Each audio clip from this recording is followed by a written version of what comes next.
अपनी नज़रों के सामने अपने बेटे को भूख से मरते नहीं देख सकता। ये फैसला दोनों के हक में होगा। मुझे माफ़ करना मेरे बेटे, हालात ने बेबस कर दिया।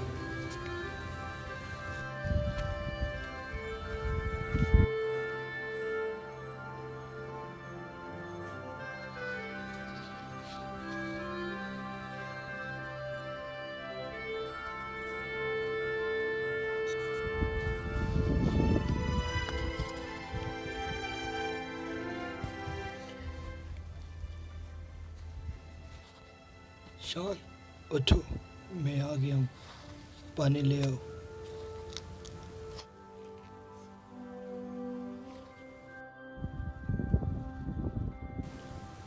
किसी तरह बेहोश करना है। हाँ, जब वो आए मैं छुप कर पीछे से वार कर दूंगा और इसी तरह बेहोश की हालत में कहीं दूर छोड़ाऊंगा जहाँ से वापसी नामुमकिन हो।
बाबा,